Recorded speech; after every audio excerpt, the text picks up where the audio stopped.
Hello friends, welcome to our channel. Today we're going to take a look at another horrible case with you. The case of MacDonald family. Jeffrey MacDonald was born on October 12, 1943, in New York, USA. He was a well-known figure in his youth, serving as the quarterback for his high school football team and being very popular among his peers. After graduating from Princeton, Jeffrey attended medical school and completed an internship at a prestigious medical center in New York.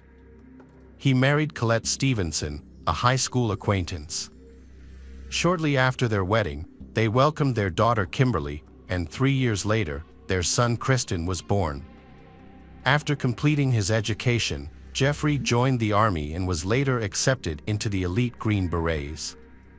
In the next 2 years, Jeffrey was assigned to the Fort Bragg military base in North Carolina. After a period of frequent relocations, their life finally became stable. They settled in the nearby city of Fayetteville and lived in a house provided by the state. Jeffrey returned home from work at 6 p.m. and no longer had to go on business trips, which allowed Colette to feel more at ease. She hoped that once Jeffrey completed his service in a few years, they could move to their own farmhouse, away from the city's hustle and bustle. At the time of the tragedy, Colette was pregnant with their third child, and everything seemed perfect. Their love story tragically turned into one of the most horrific crime episodes in U.S. history. At approximately 3:30 a.m. on February 17, 1970, the operator of the Fayetteville Rescue Service received a call from a man identifying himself as Captain Jeffrey MacDonald. He reported that a violent attack had taken place in his home, stating that his wife had been stabbed to death and possibly raped. He was unclear about the fate of his children and urged for immediate assistance. The dispatcher quickly dispatched a police car to the scene.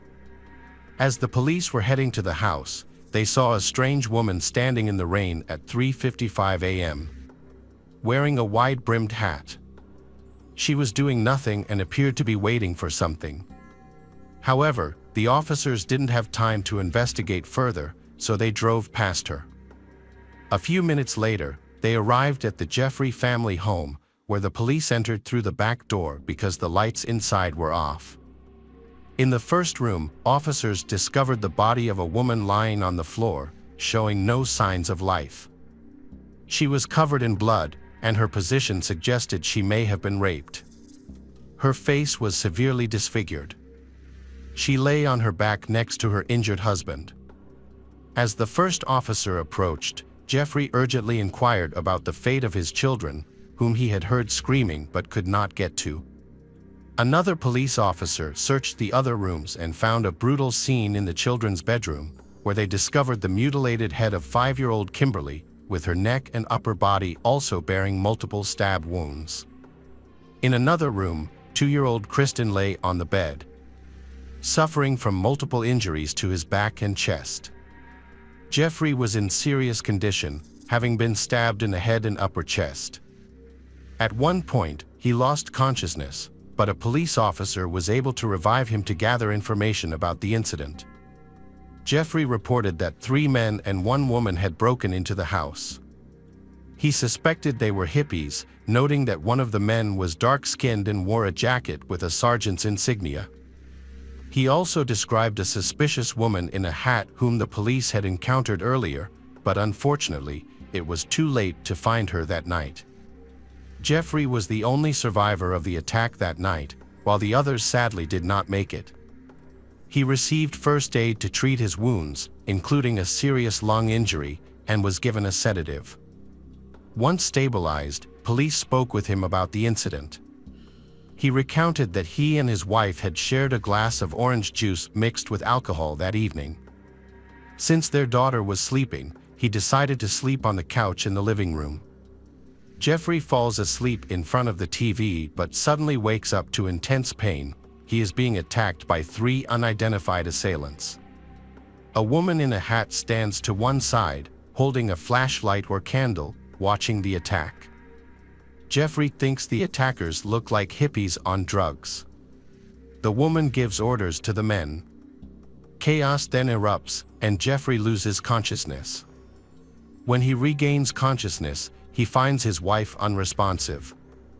He tries to give her first aid, but to no avail. Desperate to get to his children, he finds himself unable to move due to his injuries, so he calls 911. The Army Criminal Investigation Department sent the most inexperienced police staff to the scene. After examining the area, he concluded that Jeffrey's story was not true. The officer found the story of Jeffrey with the hippies unlikely. He found no evidence that others were present. After this decision, the investigation shifted its focus to proving Jeffrey's guilt. The head of the MacDonald family was arrested and Jeffrey was charged with 3 counts of criminal conspiracy. The case quickly turned into a disaster. From the outset, Jeffrey's defense attorneys aimed to assess the professionalism of the police during the search of the house. Through cross-examination, it was discovered that numerous violations had occurred. The procedures used had compromised the integrity of the evidence and the crime scene. The area had been essentially trampled, making it extremely difficult to identify any traces left by the criminals. This situation allowed the defense to argue that the prosecution's conclusion about Jeffrey's involvement in the crimes was incorrect, and that the killers were strangers, hippies. Jeffrey was a devoted family man, a caring father and husband, and a respected professional. As a result, he had many supporters, including colleagues who believed in his innocence. They felt there was no motive for the murder and found it hard to believe he would harm himself just to fake a near-death experience. His grandfather, Freddie Cassap, was so upset that he started a nationwide campaign to prove Jeffrey's innocence. Meanwhile, an article criticized the military justice system for holding closed hearings that excluded the public and the media. The situation did not improve. The trial remained hidden from public view, with more evidence later presented to the Supreme Court highlighting police incompetence. The investigation was sloppy. The ambulance driver tampered with evidence at the scene and even stole Jeffrey's wallet while police were present. An Army doctor compromised crucial evidence, including hair samples needed for comparison. Fingerprints were mixed up with various items such as a phone and a baby bottle. Most of the people involved in the investigation were inexperienced and unprofessional. The number of violations identified continued to grow with each minute of questioning. The investigation received an unexpected tip about a young woman seen on the street in the rain, wearing a wide-brimmed hat. Her name was Helena Stokely. Helena was the daughter of a retired Army officer and had a troubled connection with the criminal world. While she was a police informant, she was also deeply involved in the hippie culture and had been selling illegal substances for many years. The police interviewed Helena and obtained valuable information about her associates. However, serious mistakes occurred during the interrogation. Notably, the police failed to record the conversation, which was necessary for presenting evidence in court. The inexperienced police claimed that the investigation into Helena's involvement was still ongoing. However, the situation worsened so much that the police simply did not know where she was. She fled when everyone realized the full scale of the incompetence that was committed during the Army investigation. The investigation must start all over again on all issues. Despite this, the military leadership still kept the hearing closed to the media. Meanwhile, one police officer chose to share information with journalists about the mistakes made by the Army Commission of the Armed Forces. This angered the military leadership even more. While everyone else believed he was innocent, the military commission refused to acknowledge their own incompetence. Unfortunately, they held significant power and were unwilling to back down. They asserted that, although there was no clear motive for the crime, Jeffrey might have used substances that could provoke aggression and potentially lead to murder. Contrary to the prosecution's allegations, witnesses began to testify that Jeffrey was a loving husband and father. The defense presented a large body of evidence in support of this view. Furthermore, at the time of the massacre, Jeffrey was in a stable mental state. Only a small amount of alcohol was found in his system, which would not have significantly impaired his judgment or led him to commit such violent acts. Along with friends and family who testified, qualified experts, including a psychiatrist, evaluated Jeffrey and concluded that he was sane and had no homicidal tendencies toward his family. Even the civil police believed that Jeffrey was innocent due to the lack of evidence against him. His mother had to sell their house to afford legal fees. Ultimately, he was cleared of charges due to insufficient evidence. However, this did not stop the Army Commission from reopening the investigation later on. The military police promised to persist in their efforts to convict Captain Jeffrey MacDonald, regardless of the previous investigation's flaws. They believed that their earlier mistakes did not rule out the possibility of Jeffrey's guilt. The situation was not serious and did not significantly affect the outcome. Jeffrey resigned from the U.S. Army. Disillusioned with the military, he began a campaign to expose the armed forces through the media. However, he was unaware of the powerful enemies he was facing and the dangers that would be placed upon him. Meanwhile, the police found Helena Stokely. She claimed to have witnessed the murder of the MacDonald family, allegedly committed by her friends. Helena was willing to testify in court, hoping to be granted immunity from prosecution.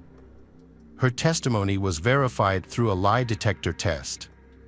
Despite this, the military leadership refused to consider any other suspects, focusing solely on Jeffrey and preparing to charge him again. In the summer of 1971, Jeffrey and a friend moved to Long Beach, California, in search of a fresh start. Initially not realizing that a conspiracy was brewing against him, they both found jobs in the emergency department of a medical center, where their efforts helped make it the best department in the entire facility. Jeffrey's skills were highly regarded, leading to his work being published in medical journals. He also became an advocate for children's rights, fighting against child abuse. The military prosecutor's office continued to reopen the case, and on the grounds that they had obtained Jeffrey's psychiatric reports, he was charged again. The trial was scheduled for mid-1979 and a smear campaign began. It was a high-profile case, and from the start, the armed forces were formed to fight Jeffries. And at that time, people from the highest echelons of power rallied against Jeffrey, a former Army captain. Assistant U.S. Attorney James Blackburn wanted to use the case as a springboard for his career. He was later convicted of forgery, fraud, and embezzlement. But at the time of the triple murder retrial, Jeffrey's reputation was impeccable. The assistant prosecutor had concealed evidence that proved Jeffrey's innocence. And the Attorney General was not even allowed to conduct his own independent examination of the evidence collected or review the case file. It was clear that the judge was biased toward the prosecution, which affected the outcome of the trial. Any evidence that could have proven that Jeffrey innocent was not presented to the jury or provided to Jeffrey's attorney. For example, the victim was found holding 5 strands of light-colored hair. The prosecution claimed that these hairs came from a doll owned by the victim's daughter. However, they actually belonged to Helena Stokely, who was wearing a light-colored wig that she removed shortly after the murder. Additionally, a hair belonging to Jeffrey was found in the victim's hand, but since he lived there, this was not unusual and could have been a coincidence. This evidence did not prove Jeffrey's guilt. The skin particles found under Kimberly and Kristen's fingernails were not their father's and were identified as belonging to the attackers. However, the particles were never analyzed and eventually disappeared. This evidence, along with much else that could have proven Jeffrey's innocence, was deliberately ignored at trial. A key part of the prosecution's case was the pajama fibers found on the chisel believed to have been used to kill Jeffrey's children. The prosecution claimed the chisel was the weapon used and contained particles from the clothing Jeffrey was wearing when police found him on the night of the triple murder. Years later, it was discovered that these claims were false.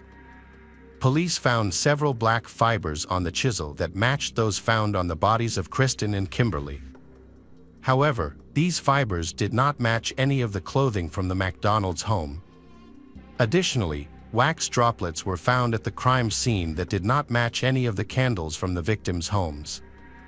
These wax droplets were actually used by Helena Stokely in her rituals. Helena claimed to be a witch and practiced magic, which became a key factor in the case. The prosecution made a strong claim that fibers from Jeffrey's pajamas were found in Colette's hair. However, this claim was later proven to be false. The defense attorney, Jeffrey, was unable to object to this assertion at the hearing because it had never been mentioned before. There were also other false pieces of evidence, including claims of bloody marks on the couple's bed sheets, which the prosecution argued indicated that the husband had dragged his wife's body. It was later revealed that these bloody marks did not exist. Furthermore, the prosecution was unaware of important information at the hearing. Specifically, the prosecution was unaware that Helena Stokely had contacted the FBI in 1978, claiming that she was involved in a triple homicide while she was being treated for depression and had attempted to end her life in the hospital. During the trial, Helena said that on the day of the massacre, she was with her boyfriend Greg Mitchell and some soldiers from Fort Bragg. They were all using drugs, and according to her, they lost control. Helena mentioned that she called the MacDonald family's house late at night to check if everyone was home, but she couldn't remember what happened afterward. The military police then approached her, and she felt so intimidated that during the second trial, she was unable to recount events between midnight and 5 a.m. However, she did acknowledge having a hat and a light wig, which were later destroyed because they could potentially serve as evidence against her. At trial, Helena claimed she had been present at the massacre, holding a candle and muttering strange incantations. However, she maintained that she had not harmed any of the MacDonald family. She felt sick when her friends were near the children, prompting her to flee the house. It is thought that the murders were not random. Helena's friends may have been motivated by revenge. The soldiers were angry that Dr. Jeffrey had refused to give them illegal substances. Helena passed a polygraph test 3 times, and her statements were validated. Despite this, her testimony was deemed unreliable. The judge imposed restrictions on providing information about Helena and her soldier friends, which became one of the obstacles for Jeffrey's defense. The defense relied on the psychological profile and personal qualities of the accused to convince the jury of his inability to commit murder. The judge allowed the use of previously collected data, but only if Jeffrey underwent another examination by a psychiatrist. This request was of course a trap, as the psychiatrist had been cooperating with the military for 8 years while the investigation was ongoing. The prosecutor's office, eager to put Jeffrey behind bars for good, asked the doctor to make a finding. After a brief interrogation, the doctor declared Jeffrey a psychopathic murderer.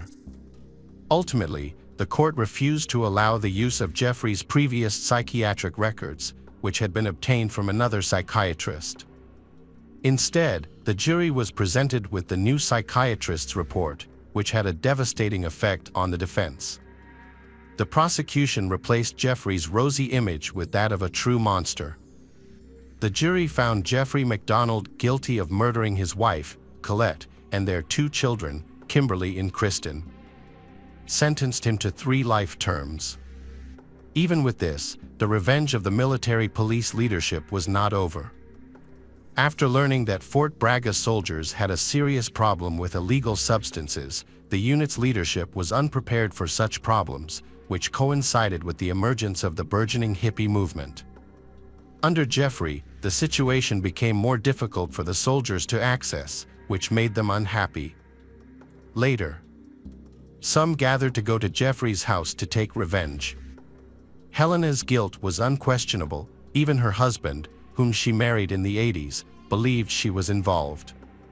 He thought she hadn't committed murder but was likely a witness the incident. Helena shared many details about the crime scene that had never been made public at the time. The girl was present in MacDonald's house on that fateful night, and this is well established. She underwent 3 polygraph tests, all supporting her account of being there. Her testimony was also recorded on video.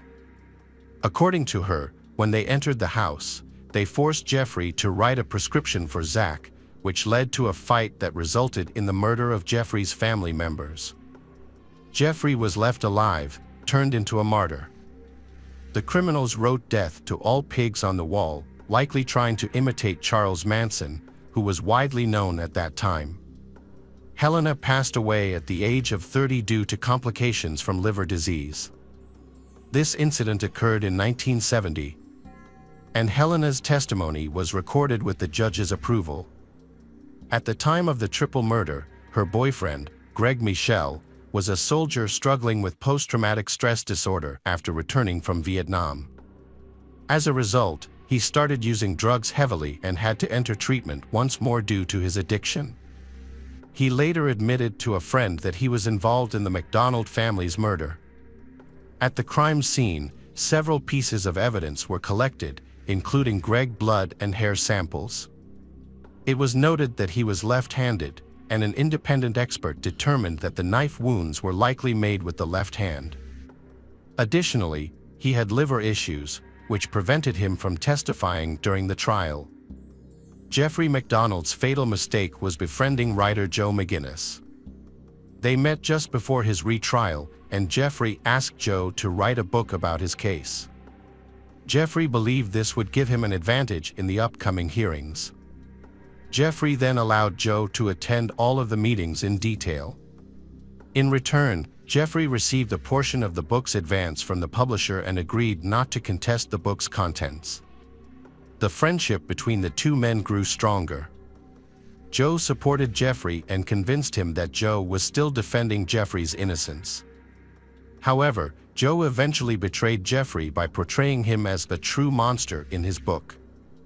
From private conversations, Joe discovered that just before the triple murder, Jeffrey had taken diet pills, which were quite strong at that time. Although this was an isolated incident, Joe exaggerated the situation, suggesting that Jeffrey was taking 3 pills daily, which could have led to a serious overdose. Joe claimed this was the cause of Jeffrey's anger and violent behavior towards his family. He even pointed to a specific incident: Jeffrey's daughter had wet his side of the bed. In a normal family, the father would not react angrily to such an incident, but Joe saw it as the reason why Jeffrey, the man who was supposed to love his family, lost control. Joe believed that, under the influence of drugs, he had gone psychotic and ended up killing an entire family. However, a toxicology test found no drugs in Jeffrey's system, only a small amount of alcohol. During the trial, Joe said he had changed his mind about Jeffrey's guilt, believing it was more financially beneficial to Jeffrey. The controversial book did significant damage to Jeffrey's reputation. As a result, support for Jeffrey's innocence dwindled. However, Jeffrey successfully sued the book's author for libel. In August 1980, Jeffrey filed a lawsuit seeking millions in damages. After several hearings, the court awarded him $325,000. While most of the compensation was placed in a trust, Jeffrey retained the right to continue his fight for justice against the author. Jeffrey's story resonated with many people. Several well-known lawyers believed in his innocence and volunteered their services to help secure his acquittal. Despite their efforts, numerous appeals were rejected in 1989. However, during the trial and the review of the court's decision, new evidence emerged that supported Jeffrey's claim of non-involvement in the triple murder, including results from examinations. Unfortunately, the same judge presided over the proceedings. This judge continued to hinder the defense team, demonstrating a lack of impartiality throughout the case.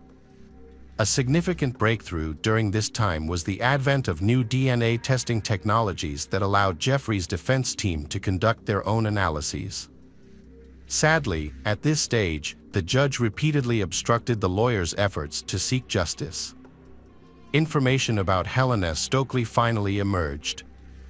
A video of her testimony was made available to the lawyers. By this point, Jeffrey, the wrongfully convicted man, had spent 20 years in prison but had never stopped fighting for his freedom. Meanwhile, the military prosecutor's office continued to resist, attempting to dispute all the new evidence. Additional witnesses were found, some of whom had been intimidated and coerced into supporting the prosecution. Stokely, the MacDonald family's nanny, admitted to the prosecution that she had been at the MacDonald's home during the murders. She also revealed that the prosecution had threatened to prosecute her if she testified in court, which discouraged her from speaking out.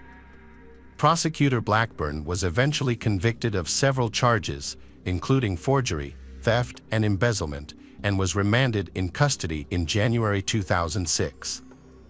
New evidence came to light, suggesting a possible retrial. First, a videotaped confession by Helena Stokely was made public, followed by the release of evidence supporting Stokely's claim. DNA testing showed that hair and tissue found on the victim did not match anyone known and belonged to a stranger.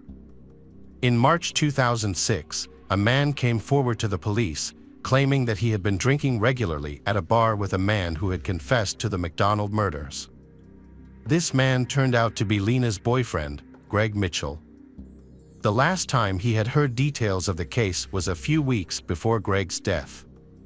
The cashier at the store near the house, Jeffrey, claimed that he saw a group of hippies enter the store the morning after the murders. They looked unkempt, were covered in blood, and were talking to each other about the crime they had committed. However, they then threatened him with his life.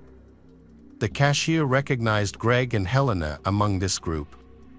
An employee at the rehabilitation center where Greg Mitchell was treated also claimed that he had repeatedly confessed to her that he had killed the Jeffrey MacDonald's wife and children, even writing his initials on the wall of the center. Unfortunately, all of this evidence was ignored by the court. 54 years have passed since the tragic murder of the MacDonald family. Defenders at the Supreme Court are still trying to prove Jeffrey's innocence by filing appeals. His most recent appeal against his conviction was in 2021, but was dismissed. Jeffrey remains in prison but still holds out hope that he will one day be free again. While in prison, he met Catherine, an activist involved in the Innocence movement, and they developed a relationship. She visited him regularly and eventually married. Catherine runs a website dedicated to Jeffrey's case, working to secure his release. The 80-year-old, who has spent most of his life in prison, argues that those who actually committed the crime are still walking free. Many of those responsible have lived their entire lives without facing justice, and some have even died without being held accountable for their actions. Hello friends, welcome to our channel. Today we're going to take a look at another horrible case with you. The case of Richard Beasley. Scott Davis, 48, relocated from South Carolina to Ohio after 15 years of work there. He sought a new job with higher pay to support his mother, who was facing financial difficulties. While searching, he came across a job posting on Craigslist that said, "We need someone to take care of a 688-acre property and feed the cattle. The position offers $1,300 per week, and you will live in a lovely 2-bedroom mobile home. Older, single applicants are preferred, but we welcome all candidates. This opportunity won't last long, so please apply immediately." Scott was drawn to the benefits highlighted in the job listing. Eager to find a good job, he planned to contact the employer soon. After hearing back from Richard Beasley, the person who posted the ad, Scott was quickly offered the position. They arranged to meet at Aeon's restaurant in Marietta, where Scott met Richard and his nephew, Brogan Raffi. They appeared to be genuine farmers, which made Scott feel comfortable and trusting. To earn Scott's trust, Richard arranged a preliminary interview with him. He proposed that Scott ride with him to the job site. They drove into a remote forest area where there was no cell phone reception. Richard suddenly asked Brogan, who was driving, to stop the car, saying that he needed to pick up some equipment for the farm near where they had shot the deer last time. After that, Richard and Scott exited the vehicle. Scott offered to help, and they began walking into the forest together. As they walked, Richard stayed behind Scott. Scott then heard a clicking sound and some mumbling from behind him. When he turned around, he saw Richard pointing a gun at him. Scott understood that he was the next target. Just as Richard was about to shoot, Scott quickly pushed the gun away, causing the bullet to hit his elbow. He then sprinted away while Richard pursued him, firing his weapon. Bullets zipped past Scott's head, and he heard trees and branches snapping behind him. "Oh God, he's going to kill me," Scott thought as he faced the revolver aimed at him. He was unsure of his destination, having never been to this place before, but that didn't matter. His main goal was to escape from Richard. Suddenly, Richard shot at him, hitting Scott in the arm and knocking him to the ground. However, before Richard could take another shot, Scott quickly got back on his feet and ran. Blood flowed continuously from his injured arm. In an effort to evade the gunfire, Scott veered to the right and slipped between two large tree trunks. He descended a small, slippery slope and almost lost his footing. It was autumn, and the ground was covered with a thick layer of leaves. Scott waved his arms to maintain his balance, ignoring the pain from his gunshot wound. He realized that falling could mean the end for him. As the ground leveled off and he began to run again, he heard the sound of a revolver firing again, right behind him. A bullet zipped past his head, just inches away. When Scott broke through the underbrush, he paused, disoriented and unsure. Dense trees and bushes surrounded him, nothing familiar to guide him. The murderer was closing in, crashing through the brush. There was no time to hesitate, he had to keep running. His legs trembled with fear as he heard the revolver fire again. The reality of his situation filled him with dread. He sprinted but stumbled, sweat blurring his vision. His head spun, and a loud ringing filled his ears. Exhausted, he finally stopped by a small ditch, hiding behind a tree to listen for the gunman. Scott felt the fear radiating from him as he groaned softly. His arm bled heavily, but he felt no pain. As his heartbeat steadied, he heard distant dog barks and crows cawing. He strained to listen for anyone searching for him, but the forest remained eerily quiet. After a long wait, he believed he had escaped and felt relief, but it took him 7 hours to feel safe enough to seek help. He eventually found a house and called the police, who arrived 15 minutes later. Scott recounted everything about the job listing, Richard, and the chase. He survived an 8-hour pursuit, but not all victims are so fortunate. He wasn't the first to apply for that job, hundreds had been hired before him. In August 2011, a 56-year-old man named Ralph Geiger faced hardship, unemployed and living in a camp in Aiken, Ohio. In August 2011, Ralph faced difficult circumstances after losing his job and having to move into a homeless shelter in Aiken, Ohio. He was determined to rebuild his life. After graduating from high school in the 1970s, he had moved to California to work with his father in an antique shop. He returned to Ohio in the late 1990s and started his own successful business, where he hired workers and earned a living by renovating homes and taking on various odd jobs. Unfortunately, when the economy entered a recession and the housing market declined, Ralph's business began to struggle. By the end of 2010, he realized he could no longer afford his rent, which led him to seek shelter in a homeless facility. Ralph lost his apartment and faced difficult times, but at least he didn't have the added responsibility of supporting a wife and children, as he was a lifelong bachelor. His close friend, Summer Rowley, who he considered like a daughter, is 26 years old. They have maintained a strong bond since he hired her to clean his house many years ago. Ralph has always been willing to help his friends. In the summer of 2011, Ralph visited the library every day to search for jobs online. By the end of July, he excitedly shared with Summer that he had secured a fantastic position managing a 600-acre livestock farm and taking care of the nearby houses. This job offered him a free mobile home and a weekly salary of $300. Summer was thrilled for Ralph and felt he truly deserved this new opportunity. Ralph appeared content as well, expressing that this job was a great chance for him to regain his economic independence. Ralph reached out to Summer on August 8, 2011, to inform her that he would begin his new job in Caldwell the following day. Summer wished him good luck and encouraged him to stay in touch. However, as days went by without any updates from Ralph, Summer became increasingly concerned. She attempted to call him multiple times, but each time she only reached his voicemail. By October, she learned that Ralph's phone number had been disconnected. Summer encountered someone else when she called Ralph's phone, which appeared to have been reassigned. Although she was concerned about Ralph, she didn't report him missing because she wasn't certain he was actually gone missing. Ralph had gone missing before but always returned. A similar situation occurred just weeks before Scott's case, involving 51-year-old David Pauley, who had faced difficult years. His marriage ended 2 years earlier, leaving him feeling unhappy and disillusioned. Starting anew in his 50s was particularly challenging for him.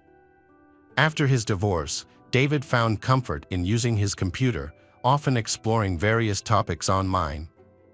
One night in October 2011, he came across an intriguing ad on Craigslist.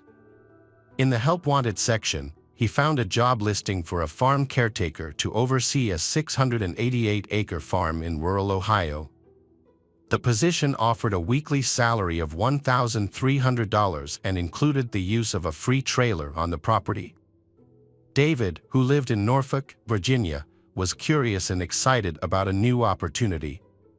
He thought taking a break from the city would be a big change, and rural Ohio, with its rivers, lakes, and wide open spaces, seemed like the perfect choice. Plus, having a free place to stay would help him save money. He responded to an advertisement and soon heard back.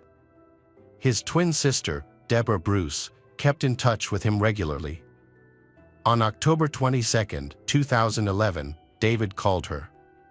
He sounded very happy and excited as he shared the news about a job he found on Craigslist. He talked about a farm in Noble County, Ohio, and his dreams of starting a new life. His truck, filled with his belongings, was parked outside the motel. Deborah and David chatted for a while. Deborah wished her brother good luck and reminded him to stay in touch. David promised he would try, but he mentioned that there was no cell service at the farm. After they hung up, neither of them realized it would be their last conversation. Back to Scott's story, after Scott escaped a dangerous situation and reported it to the police, they tried to access the CCTV footage from the diner where he met Richard and Brogan. However, they encountered a problem. A fire had damaged the surveillance room the night before, making it difficult to recover the footage. The news reported on a man who posted a job ad on Craigslist. Instead of offering employment, he lured his victims into the woods and murdered them. This shocking story attracted significant media attention. Meanwhile, David's sister, who hadn't heard from him in some time, saw the news and contacted the police. They quickly determined that David was another victim of a man named Richard. The police searched the forest for clues related to an attempted murder of another victim, Scott. After 2 days, they found a baseball cap that Scott had dropped while running, and soon after, they uncovered a grave that had been dug for him. A K-9 unit was called in, and shortly thereafter, the dogs alerted the officers to something unusual. They discovered another body buried in the damp soil, which turned out to be David, who had been shot in the back of the head. A few days later, authorities discovered another grave with a body that lacked any identification. The sheriff's office in Noble County reached out to the FBI for assistance in finding out who had posted the job advertisement. They needed the FBI's help to trace the poster using the IP address and the advertisement's content. They determined that the job seeker was looking for someone very specific, someone who could vanish without drawing much attention. During interviews, if the applicant mentioned being married or having combat or martial arts experience, Richard would reject them. He was only interested in older men. He did not respond to any inquiries from women who applied. The victims, Ralph Geiger, David Pauly, and Scott Davis, fit the criteria set by the suspect. Another man, Timothy Kern, a 47-year-old divorced father living with his 3 sons, also matched these criteria. When he accepted a job in Ohio, he had to leave his sons behind. Timothy responded to the advertisement on November 10th, just 2 days after Scott Davis's incident. On November 12th, he visited his sons to say goodbye before heading to Ohio. After that, no one heard from him again. Once Timothy went missing, the investigation intensified. About 2 weeks later, the FBI traced the IP address of the ad poster to a house in Akron, Ohio, owned by a man named Joe. Joe claimed he didn't use Craigslist and that the ads were not his. He was unfamiliar with Richard but mentioned that a man had rented a room there. The police obtained surveillance footage from a diner, which showed a local man named Richard Beasley. When Joe viewed the footage, he recognized the man, but noted he had introduced himself as Ralph Geiger. The police were unaware that they had discovered Ralph, the first victim of Richard Beasley, buried in an unmarked grave. They also identified Brogan Raffi as Richard's accomplice and a high school student. Brogan was swiftly arrested and taken to jail. So who was Richard Beasley and why did he become a serial killer? Richard Beasley, born in 1959, grew up in Akron, Ohio, primarily with his mother, who worked in an office. After graduation, he became a mechanic but had a criminal history, serving 5 years in a Texas prison for burglary and another 7 years for weapon possession. He later returned to Ohio secretly, adopting a new identity. He created a facade of a compassionate man, pretending to be a pastor and going to church daily. However, his life took a turn when he became addicted to drugs following a car accident, and he eventually stopped working and lost his ability to earn money. Richard met Brogan at church. Brogan was the son of someone in Richard's motorcycle group. Richard decided to guide Brogan by discussing the importance of education and the dangers of drugs. However, despite his preachy attitude, Richard was actually involved in shady activities. He found an apartment near the street where he sought out vulnerable people, such as homeless people and drug addicts, to do shady things. The police eventually caught onto his schemes, forcing Richard to create a new false identity. He then shifted his focus to targeting homeless and unemployed individuals to steal their money and identities. In exchange for a reduced sentence, Brogan agreed to testify against Richard and reveal everything he had done. Brogan reported that he witnessed Richard lead Ralph, the first victim, into the forest, which was the same location where Richard later lured David and Scott. In his report, Brogan described the incident, stating that on a hot summer night, they took Ralph into the forest. He mentioned that he walked ahead while Richard and the others returned to the car and that he didn't join them. He recalled that suddenly, there was a loud noise, prompting him to go back to the car to grab a shovel. When he returned, he noted that Ralph was still there and that Richard had put Ralph's clothes and personal belongings into a garbage bag. Richard dug a hole that was about waist deep and roughly 4 feet wide and that they had difficulty placing Ralph's body in it. Finally, he added that they sprinkled lime over him as a sort of ritual. After Richard took on Ralph's identity, he dyed his hair, changed his clothes, and trimmed his beard to resemble Ralph. He found a job and took pleasure in his new life. Many of Richard's victims would arrive with most of their belongings in their cars, which he later sold. Scott Davis had mentioned that he would bring his Harley motorcycle to the interview. Richard ultimately targeted Timothy Kern as his last victim. Timothy, 47, encountered the same job search difficulties as the other victims. He found a promising job opportunity, but it required him to move to a different location. Timothy was reluctant to leave his children behind. Since his divorce in 1997, he had kept a strong bond with his ex-wife and their 3 sons, who all lived in Massillon. As a dedicated father and passionate baseball coach, Timothy prioritized spending quality time with his kids. When he couldn't be with them in person, he maintained their family connections through social media, particularly Facebook. On November 10, 2011, Timothy posted on his Facebook wall about an exciting job opportunity to manage a large 680-acre farm near Cambridge, Ohio. The position offered him a truck, housing with all rent and utility costs covered, and a generous weekly salary. However, he was concerned about the farm's remote location, which had no mobile phone service. Although he was apprehensive about leaving his family, the opportunity was too appealing for Timothy to ignore. He got ready to move on Sunday, although feeling a sense of sadness about being away from his cherished children. On November 12, Timothy went to his ex-wife's house to say goodbye and collect some essentials for his move. He spent valuable time with his sons before leaving the following morning. One of Timothy's sons received a loving message from him, but nobody realized it would be their final farewell. Unlike previous victims, Timothy was taken by Richard to a different location behind an abandoned shopping center in Akron.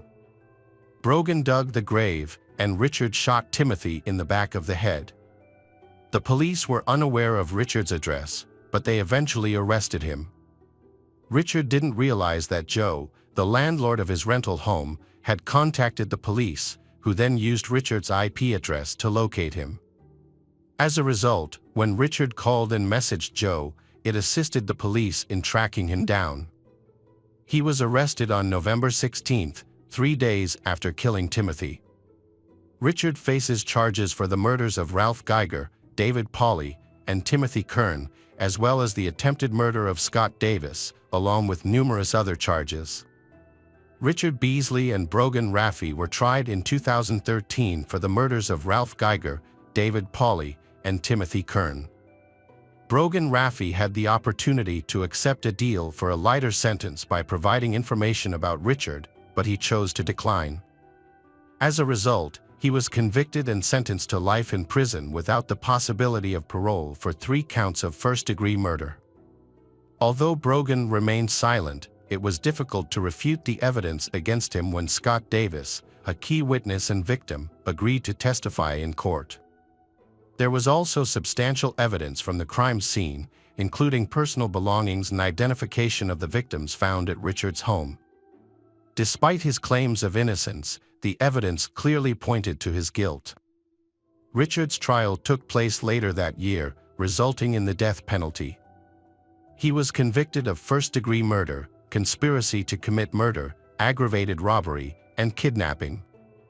In 2020, Richard Beasley was retried after a procedural error was found in his 2013 trial. He returned to the Summit County Common Pleas Court for resentencing, but the outcome was unchanged. He was again sentenced to death and received multiple consecutive sentences for his other crimes. At 61 years old, Richard appeared via video from the Chillicothe Correctional Institution. He was sitting in a wheelchair next to his attorney, Don Hicks, and both were wearing masks during the sentencing. Richard's other attorney, Donald Gallick, argued via video that adding multiple consecutive sentences was unnecessary for someone already facing the death penalty. However, Assistant Summit County Prosecutor Jack Cor insisted that Richard's sentence should remain unchanged. Judge Kelly McLaughlin of Summit County Common agreed with the prosecutors, stating that multiple consecutive sentences were needed to accurately represent the defendant's criminal actions. During the trial, Richard inquired whether he could reclaim a Celtic cross that had been taken during the investigation. He mentioned that the necklace had been passed down in his family and expressed his desire to give it to his newly married daughter, insisting that it was unrelated to the case. He stated that there was no reason for them to keep it, emphasizing that it was the only thing his daughter would have from him. It was noted that it was ironic for a murderer responsible for taking the lives of many innocent people to portray himself as a caring father. It remains unclear whether his treatment toward his daughter was genuinely good or merely a facade intended to influence the jury's perception of him as compassionate and incapable of being the serial killer he was charged with being. His mother was there, trusting in his innocence. However, due to clear evidence, the testimony of the living victim, and the confession of his accomplice heard in court, Richard had to face the consequences of what he had done. When the sentence was announced, Richard's mother stayed quiet and didn't say anything more. Richard appealed the decision but was unsuccessful. Since the trial, he has repeatedly asserted his innocence, but no one believes him. He is currently imprisoned at the Chilo Correctional Institution in Ohio, waiting for his execution date. Richard almost managed to evade capture, but his gun jammed, which allowed Scott Davis to escape. Had Scott not escaped and reported the incident, it's likely that the serial killer in the woods would have gone unnoticed, resulting in many more victims. The story begins with an online job ad that the victims responded to without thinking twice. The key takeaway is to be careful when you see job postings online. Make sure to research both the job and the employer thoroughly to protect yourself from scammers or dangerous individuals. Hello again, true crime fans. We've got another mysterious case to explore. The case of Lucy Landry. Lucy Landry was born in 1971 in Ronda, England, to Roger and Andrea Landry. She has a younger sister named Anna. Lucy had a happy childhood. Because she and her sister had similar interests, they were always very close. During primary school, Lucy's outgoing and friendly personality made her a favorite of her teachers and classmates. She was a beautiful girl, and at school she became one of the most popular girls. Lucy and Anna shared a love of ponies, and their father surprised them by enrolling them in the local equestrian club. This taught them discipline and showed off their talents. They later represented the club in many events and competitions. By the time Lucy started secondary school, she had become an excellent equestrian. However, her passion was not limited to the track. She also began studying the flute and piano, spending many hours practicing to master both instruments. Her hard work soon paid off. And within a year she had a comprehensive understanding of classical music, and she was accepted into the youth orchestra and joined the school choir. As often happens in adolescence, a healthy romantic interest entered her life, and Lucy became very close to Gareth Jenkins. However, she kept her feelings a secret. After completing her secondary education in 1989, Lucy decided to pursue a career in music. To this end, she enrolled in a BA degree at the University of Warwick. Her goal was to become a music teacher and dedicate herself to music education. However, things did not go as planned. Although she was passionate about music, she did not like the direction of the degree program.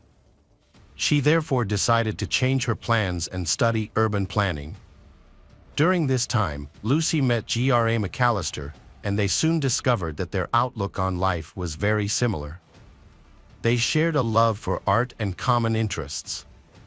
Their relationship progressed and they began to plan for the future. Lucy decided to introduce him to her parents. Roger and Andrea were delighted with the meeting, as they believed he was the ideal partner for their daughter. Her parents were so delighted that they decided to buy Lucy a house in Coventry, a city in northwest London. After moving to a new home, Lucy invited G.R.A. to live with her and they continued to go to school. In 1995, they had their first child, named James. Lucy decided to drop out of college to focus on raising the child. Meanwhile, G.R.A. continued her college studies and took a night shift job at the post office to cover her living expenses. For many months, she had to stay home alone to take care of the child and had to be away from G.R.A. for many hours. She began to feel bored. Then, she found no better solution than exploring chat rooms on the internet to distract herself, looking for ways to meet new people. One night, while Lucy was participating in online conversations in many chat rooms, she met Harold Landry. Harold, a 53-year-old American from Louisiana, was born into a very poor family. And he knew that hard work was the only way to escape poverty. His opportunity came when he realized that in the oil industry, the key was not to own an oil well but to provide essential infrastructure for the owners of such. He founded his own company, specializing in providing infrastructure for oil field owners. Harold amassed a huge fortune by designing and manufacturing hydraulic equipment for major oil companies in the southern United States, eventually becoming a billionaire. In his personal life, Harold was married and divorced twice, and his children from previous relationships were not made public. A significant event took place in 1992 when Harold was still single. He met a married woman 20 years his junior. Harold pursued and courted her, and she eventually succumbed to his advances. On February 6, 1994, Harold took her out to New Orleans, hiring a babysitter to look after her children. After the evening ended, Harold accompanied his mistress to her home and offered to take the babysitter to her home. Outside the residence, Chris, the betrayed husband, secretly watched his wife's actions. After dropping his mistress off at home, Harold, saying goodbye, left. The girl's husband Chris followed Harold's car, which Harold noticed was tailing him. Acting on instinct, Harold opened the glove compartment and pulled out a gun that he had kept inside. When both cars stopped at a red light, the situation became tense. According to the babysitter, Harold pointed the pistol at Chris and fired. The bullet severed an artery in Chris's neck and damaged a nerve that connected to his vocal cords. Chris collapsed on the sidewalk with a wound to his neck. Fortunately, there was a hospital right in front of them, allowing him to receive immediate first aid, and doctors saved his life. Harold was arrested and charged with attempted murder. His trial took place in 1997. In his opening statement, the defense attorney told the jury that Chris was the victim of a tragic and terrible incident. As for his client, he said he had acted out of fear and self-defense. The defense's clever strategy led the jury, consisting of 4 men and 8 women, to find Harold guilty of the lesser charge of aggravated assault. As a result, he was sentenced to 5 years in prison. After an appeal, Harold was given probation. In exchange, he had to pay a $500 fine and perform community service. Although he wanted to be completely exonerated, he thanked his attorney, Pat, for her hard work. They have since become good friends. Soon after, Harold and Chris agreed to an undisclosed settlement amount. By the time Harold began chatting with Lucy, he was already living in Covington and still wealthy enough to not have to work. He was also honest about his profession and everything about his past life, including his love life and run-ins with the law. Surprisingly, these revelations only made Lucy more attracted to him. As they continued to chat online, Harold painted a picture of a lavish lifestyle that Lucy found hard to resist. His determination and charm eventually paid off when Lucy ended her relationship with GRA. In the early 2000s, Harold traveled to England to meet Lucy, and she took the opportunity to introduce him to her parents as her boyfriend. Although they were surprised by the significant age gap between the two, they respected their daughter's choice and did not express any objection to the relationship. Harold felt grateful and pleased to be sharing his life with Lucy, and he did everything he could to surprise her with lavish gifts and anything else she wanted. By this point, he had fallen in love with her and was thinking about proposing to her. However, he wanted the proposal to be special and was waiting for the perfect time and setting.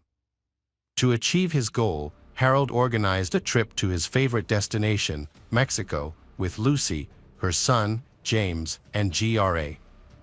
The location was also convenient because his friend Pat, who used to be his lawyer, had an apartment nearby. Before the trip, Harold bought a diamond ring and excitedly shared his plans with Pat. However, Pat expressed some misgivings about Lucy.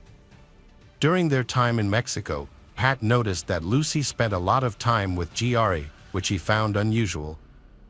He seemed completely oblivious to this and eventually went ahead with the proposal. Lucy happily accepted the proposal, and in mid-2003.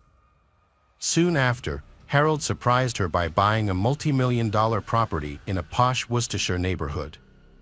Their marriage was peaceful. They had wonderful neighbors such as Rachel Clark and Stephen Kennedy, who later became lovely friends.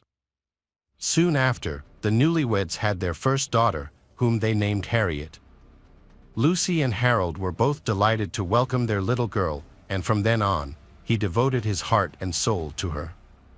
Equally important and affectionate was the relationship he maintained with James, whom he treated as his own son. But over time, their initial happiness began to fade. Harold began to make more demands on Lucy, which made her increasingly annoyed. He expected her to always conform to his preferences and do what he asked, taking on a submissive role. Lucy, however, had different expectations, and this caused tension in their relationship. Eventually, Lucy became outspoken and unafraid to express her thoughts, and in this move, her husband was unwilling to give in. James witnessed the breakdown of his mother and stepfather's relationship. The neighbors were disturbed by the constant arguments that lasted for hours. They also knew that Lucy and Harold had an alcohol problem, which caused their loud arguments and complaints. Whenever the couple had a particularly intense argument, resulting in them not speaking to each other for a while, the neighbors felt a sense of relief and peace. In mid-2009, Lucy used social media to reconnect with Gareth, an old friend from high school whom she had not spoken to in years. Lucy's husband, Harold, would often go to bed while Lucy stayed up to chat online. Harold began to realize that Lucy was using social media to find someone new, just as she had found him before. But instead of confronting her, he decided to give her some space, and he traveled to Mexico and stayed there for a while. Meanwhile, Lucy invites Gareth to live with her.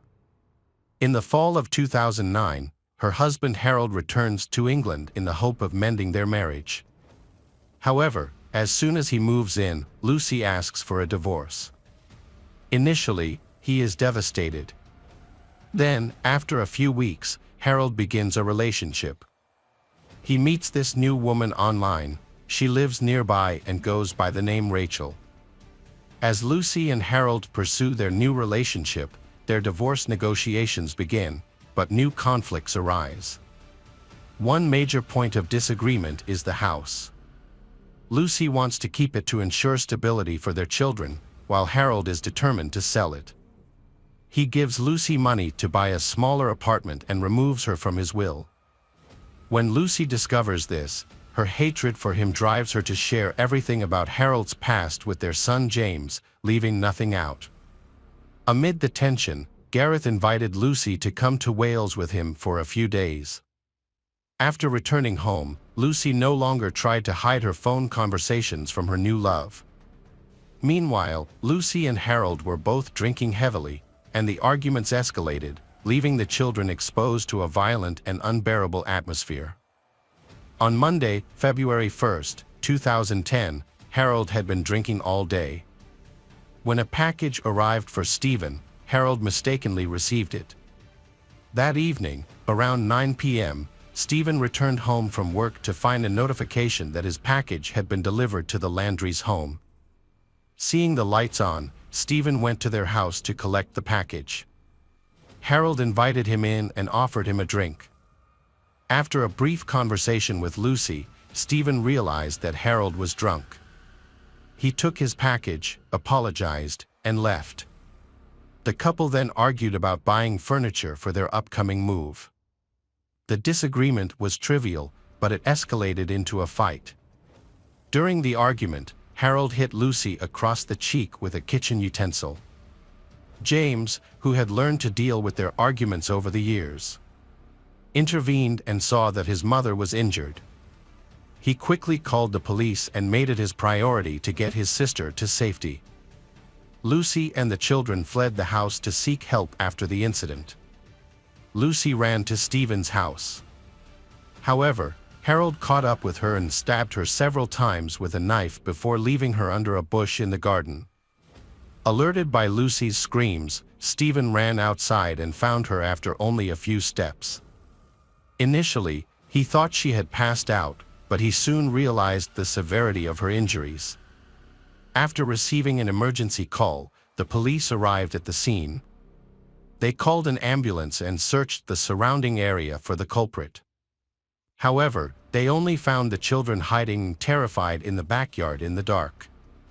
An ambulance then took Lucy to the hospital. Unfortunately, her heart had stopped. Harold went to his new girlfriend Rachel's house, revealing that something terrible had happened, but he did not explain further. He gave her $40,000 in bank money, some cash, his car keys, and some blank checks with his signature on them. He then returned home. Several police patrols searched for him, and he was eventually found walking along the road and arrested. Her parents Roger and Andrea were devastated after hearing the news. In a statement released by the police, her parents asked for respect while they grieved for the loss of their daughter. They declined to speak to the media at this time. Instead, they focused on caring for their grandchildren. A post-mortem examination later confirmed that Lucy died from multiple stab wounds to the chest. On February 5, 2010, Harold was brought to trial and charged with murder, based on evidence and witness testimony from James. The trial began in early February 2011, with Judge David Fawson presiding and Harold's attorney Andy Childs defending. During the trial, Harold's defense team argued that he was driven to action by his wife Lucy's intense anger, which left him feeling provoked and left with no other choice. Harold took the stand, tearfully expressing his love for Lucy and remorse for his actions. He then followed his attorney's strategy, claiming that he was guilty of involuntary manslaughter because Lucy had pushed him to the limit. The prosecution presented a highly detailed animation of the many injuries the victim suffered. This presentation shocked those in the courtroom. On February 24, 2011, the jury deliberated for less than 4 hours before finding Harold Landry guilty of murdering his 38-year-old wife, Lucy Landry. Harold was 64 years old at the time of the murder. The following day, the judge delivered a scathing statement when sentencing Harold. He described the attack as horrific and unforgivable, dismissing Harold's claims that Lucy may have provoked him. The judge viewed these claims as a desperate attempt by Harold to defend himself. As a result, Harold was sentenced to life in prison with a minimum term of 16 years before he could be considered for parole. This meant that he would have to be over 80 before he was eligible for parole. Lucy's family and friends expressed their gratitude not only for the case being resolved, but also for the judge's comments. Hello friends, welcome to our channel. Today we're going to take a look at another horrible case with you. The case of Sylvia Likens. Sylvia Likens was born on January 3, 1949, in Lebanon, Indiana, to carnival workers Lester and Betty Likens. She was the third of 5 children, and her childhood was marked by frequent moves and financial hardship. Sylvia's siblings included 2 sets of twins, older twins Daniel and Diana, and younger twins Benny and Jenny. Jenny suffered from polio, which left her with a limp and weak legs, requiring her to wear a steel brace for support. Due to her parents' unstable marriage and nomadic lifestyle, Sylvia and Jenny often stayed with their grandmother, providing a safer and more stable environment. This arrangement allowed the girls to maintain a steady education despite the family's frequent travels. Sylvia began taking on responsibilities at a young age. She babysat, ran errands for neighbors and friends, and helped with household chores such as ironing. This allowed her to earn some money to buy things she wanted, and she often shared the money with her mother. Those who knew Sylvia described her as a friendly, confident, and charming girl with long, wavy, light brown hair that fell to her shoulders. Her friends affectionately called her Cookie. However, despite her outgoing personality, Sylvia was self-conscious about her smile because she had lost a front tooth due to a childhood accident while playing with one of her brothers. Sylvia often took Jenny to the local skating rink, where she would help her skate by holding her hand. In June 1965, Sylvia and Jenny lived with their parents in Indianapolis. However, their mother was arrested and jailed for theft in July. Their father, Lester, then arranged for his young daughters to stay with Gertrude Benizzi, a mother of 2 daughters, Paula and Stephanie, whom the Sylvia sisters had met at Arsenal Technical High School. Gertrude agreed to care for the girls as her own until Lester returned. After July 4th, Sylvia and Jenny moved into Gertrude's home at 3850 East New York Street. Meanwhile, their father, brother, and later their mother traveled to the East Coast for the festival. Gertrude would receive $20 a week to care for the sisters until November. At first, things seemed normal at Gertrude's house. Sylvia got along well with Stephanie, and they enjoyed activities such as singing along to pop songs and helping around the house. The Sylvia sisters regularly attended Sunday school with the other Benizzi children, and Sylvia was praised by the pastor for her kindness and respect. Problems arose, however, when Sylvia's father, Lester, began to pay Gertrude late, often a day or 2 after the due date. These delays frustrated Gertrude, leading her to abuse the sisters. She began to spank their bare bottoms with various objects, such as a 1/4-inch paddle, and cursed them. As the late payments became more frequent, the abuse and beatings escalated. On one occasion, Paula reported that Sylvia and her sisters had eaten too much at church dinner. As a result, both girls were spanked about 15 times on the back with the paddle. This occurred just a month after they moved in with Gertrude's family, in late August.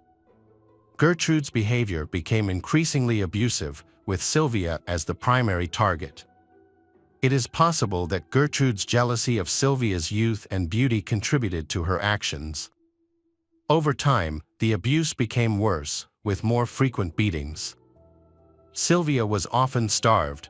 They were given only leftovers or spoiled food from the trash. On one occasion, she was falsely accused of stealing candy that she had actually bought. On another occasion, she was publicly humiliated when Sylvia told Stephanie and Jenny about a boyfriend she had in Long Beach, whom she had met while her family was living in California. She shared stories of her time with him, including one in which she snuggled under the covers with him. Gertrude asked Sylvia why she did that, and Sylvia shrugged and said she didn't know. A few days later, Gertrude brought up the subject again, this time making a sarcastic comment about Sylvia's growing belly and hinting that she might be pregnant. Sylvia thought Gertrude was joking and joked along. However, Gertrude continued to make things worse, repeatedly mentioning Sylvia's interactions with son and hinting that she was pregnant. The situation turned violent when Gertrude suddenly kicked Sylvia in the genitals. Gertrude's overweight and pregnant daughter, Paula, who was jealous of Sylvia's appearance, joined in the attack. She pulled Sylvia out of the chair and onto the kitchen floor, screaming that Sylvia didn't deserve to sit in the chair. In another incident, while the family was having dinner, Gertrude, Paula, and a neighbor boy, Randy Gordon Lepper, forced Sylvia to eat a hot dog filled with mustard, ketchup, and relish. As expected, Sylvia vomited, and they brutally forced her to swallow what she had vomited. Sylvia was so upset that she spread rumors at school, accusing Stephanie and Paula of prostitution. When a boy at school approached Stephanie with offers, saying that Sylvia was the one who spread the rumors, Stephanie confronted Sylvia when she got home. Sylvia confessed to being the one who spread the rumors. Then, in retaliation, Stephanie punched her very hard. Sylvia apologized and cried. Stephanie's 15-year-old boyfriend, Randolph Hubbard, found out about the incident and the rumors, and then violently assaulted Sylvia. He slapped her, slammed her head against the wall, and threw her to the floor. Stephanie's mother, Gertrude, also joined in, hitting Sylvia several times with a paddle. Daily life at Gertrude's house was a nightmare of increasingly violent episodes. On one occasion, Paula punched Sylvia in the face so hard that she broke her own wrist, concentrating her blows on Sylvia's mouth and eyes. Paula then used a brace on her arm to beat Sylvia even harder. The abuse the Sylvia sisters suffered was not limited to physical violence. Gertrude also abused them verbally and psychologically. On one occasion, she falsely accused Sylvia of being a slut and a prostitute, criticizing the immorality of prostitution and the degradation of women. Gertrude then forced her younger sister Jenny to beat her, threatening that if she refused, she would suffer the same abuse as Sylvia. The Sylvia sisters were abused not only by Gertrude's family, but also by Coy Hubbard and his classmates, who frequently visited Gertrude's home. They would verbally and physically abuse Sylvia, and often with the participation of Gertrude and her children. Neighborhood children also frequently beat Sylvia, using her as a punching bag in violent judo training sessions. They would burn her body, burn her skin with sticks, and cause severe injuries to her genitals. In one particularly humiliating incident, Sylvia was forced to strip in the living room and masturbate with a bottle. Gertrude would later tell everyone that this humiliating act was to show Jenny what kind of person her sister was. Over time, Gertrude banned Sylvia from school after she confessed to stealing a gym outfit from school. Sylvia had taken the outfit because Gertrude had not bought her clothes. As a result, Sylvia's education was disrupted and she was severely punished. Gertrude regularly beat her with a 7-inch police belt. The situation escalated when Gertrude changed the subject to premarital sex and then kicked Sylvia in the genitals. During this attack, Stephanie defended Sylvia, shouting, "She didn't do anything." Gertrude continued to torture her by burning Sylvia's fingertips with matches before continuing to beat her. A few days later, Gertrude used a police belt to beat Jenny several times. Jenny is said to have taken a tennis shoe from school to put on her stronger foot. As the torture and abuse worsened, Sylvia was not allowed to use the bathroom and was forced to wet the bed as punishment for her incontinence.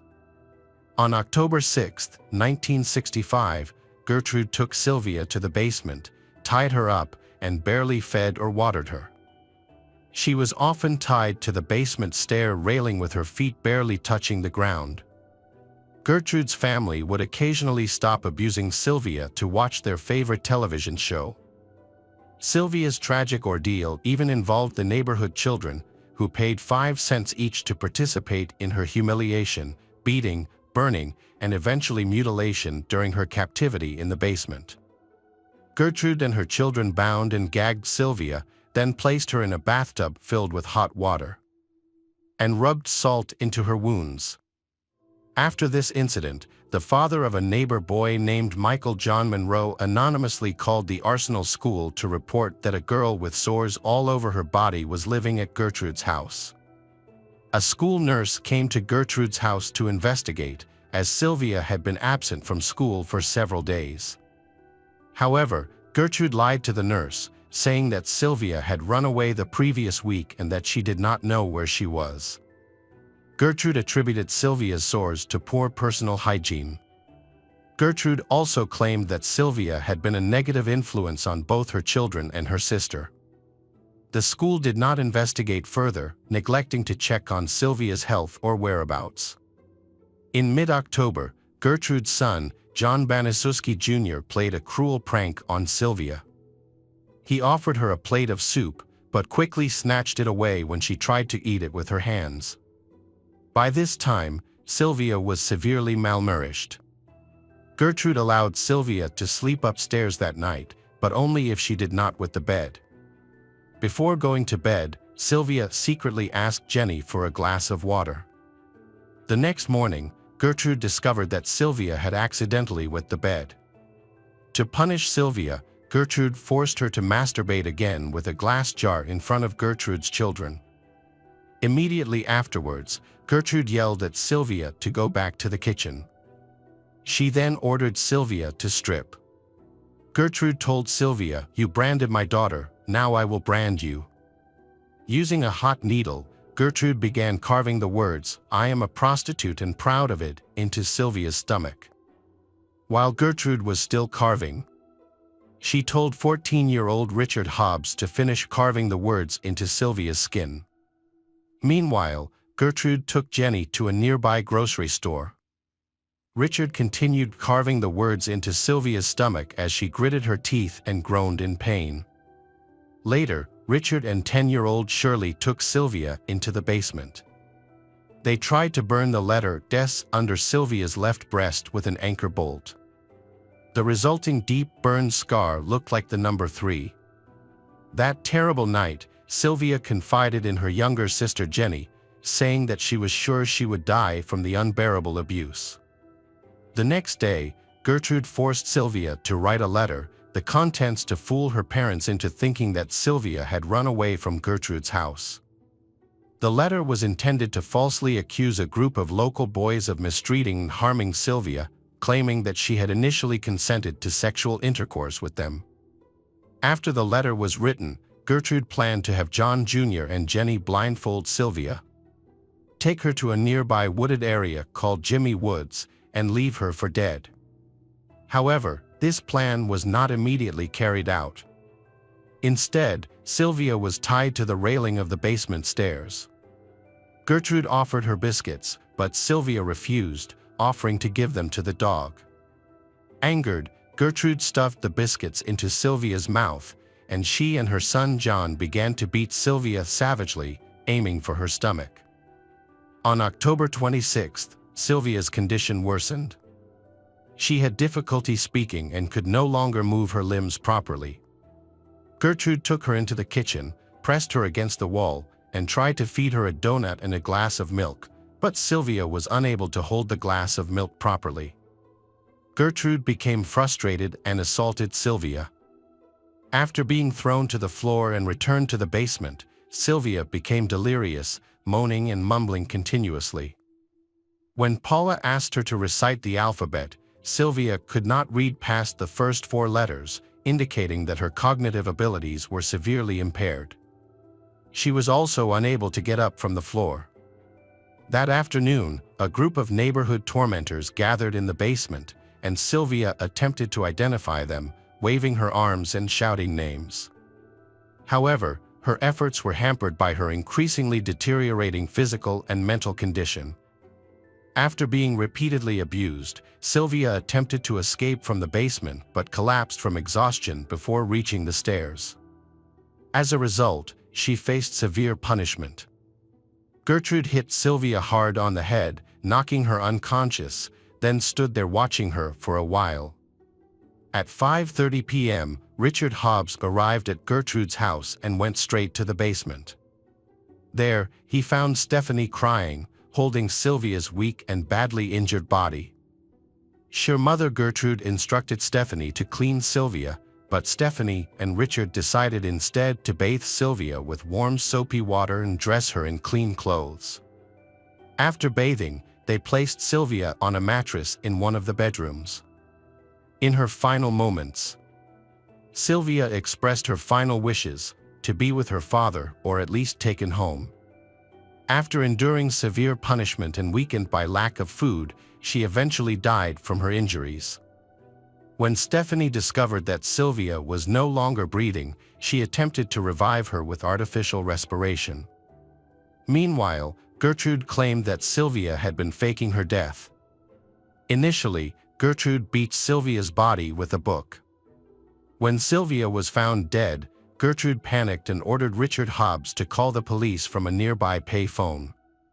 When the police arrived at the address around 6:30 p.m., Gertrude led them to the bedroom, where they found Sylvia's badly beaten and mutilated body on a dirty mattress. Gertrude gave the police a letter that Sylvia had been forced to write.